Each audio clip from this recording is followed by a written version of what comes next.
This story was written by A71 Donnie from the subreddit True Scary Stories. Have you ever gone somewhere to left to discover no one was there anymore? It was around April of 2014. I was in my basement playing NHL 14. I was playing for hours every day after winning our hockey championship. My mom eventually got angry and was telling me to get off by making up chores for me to do. I procrastinated, which I would usually do, and eventually my dad stepped in. You either do 2000 on the rowing machine or you go to your brother's Boy Scout camp. I hated the rowing machine. It was really good for working out and got me really strong, but I guess I was just too lazy that day. I felt that I should go support my brother, so I said I would go.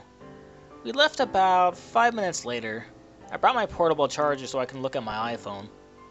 We arrived at the Boy Scout place called the DFRC. It brought back so many memories. I was a scout when I was little, and I remember playing with my friends and getting into lots of trouble. I sat and watched my brother get different awards before the party. It was so boring. I decided to walk out to the radio house as there was Wi-Fi there. I sat inside. It was kinda creepy, but I sat there anyway, looking at my iPhone. Eventually I fell asleep. Wrong decision. I woke up at 1:30 a.m. I wasn't worried because I thought I'd set my clock forward a couple hours because it was originally the wrong time. I put my phone in my pocket and rushed to the door. I'm afraid of being alone in dark rooms, so that's why I ran. And this next part, I remember so clearly, like it was yesterday. I opened up the door to pitch black skies, almost no light except for two night lamps with dim lights shining onto the road. I slowly walked down the dark road to the main building, looking all around to make sure I wasn't being followed. Yeah, I know, I'm extremely paranoid, but it's because I like to listen to scary stories. I expected there to be cars out in front of the building and adults talking, but I came to my senses when I noticed absolutely no one was there. I ran towards the main road, the place that felt the most human in the empty area. I pulled out my phone and looked at the recent section. Got around 30 calls from my mother. No voicemail for some reason. Coincidentally, the phone started to vibrate and went to the incoming call screen. The number was my mother's number. I picked up. "Mom, where is everyone? Did you just leave me here? I'm so scared right now," I screamed through the phone. I waited for a response and called Mom a few times. About 10 seconds later, I tuned in. I heard breathing and then, "Hello? You're scared, aren't you? Why don't you wait there? I will pick you up. Where are you exactly?" It wasn't my mother's voice. It was low, raspy voice. "Who is this? Do you know where everyone went?" I asked.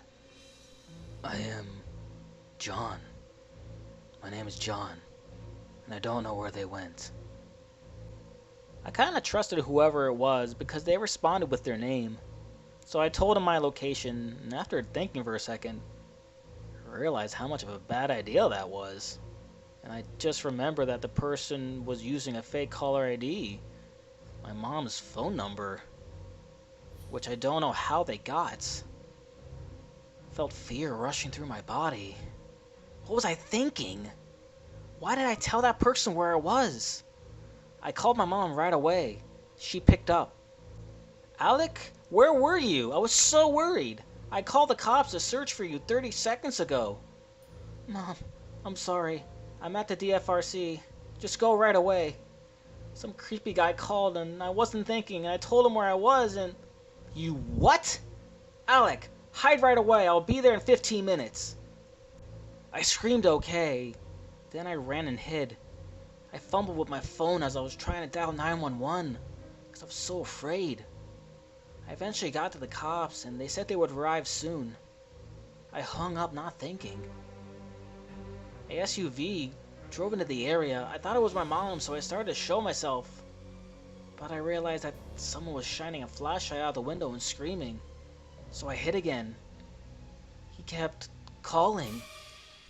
"Hey, it's John." I tried to cover up my breathing because it was super loud.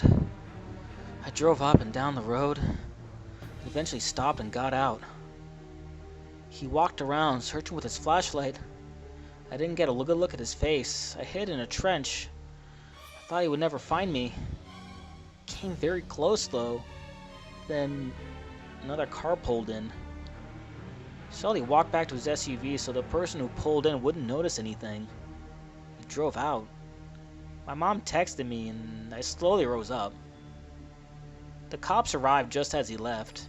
I ran up to the cops and said that he just pulled out. One of the two groups of cops hopped into their car and tried to find it. The other stayed to make sure I wasn't the guy. But my mom was there to prove I wasn't him. The cops had a talk with us and I had to explain it all to my mother. Still don't know how he knew my mother's number, and I still haven't heard anything since. That's by far the scariest experience of my life. Never going back to DFRC ever again. Thanks guys for checking out this video. If you liked the story, check out the direct link in the description below. You can like and share this video along with commenting. If something like that ever happened to you? If you would like to hear future narrations done by me, click on that subscribe button and check out last week's video. If you would like for me to read any of your stories, true or otherwise, please email me at danscares@gmail.com. Until next time, sleep tight.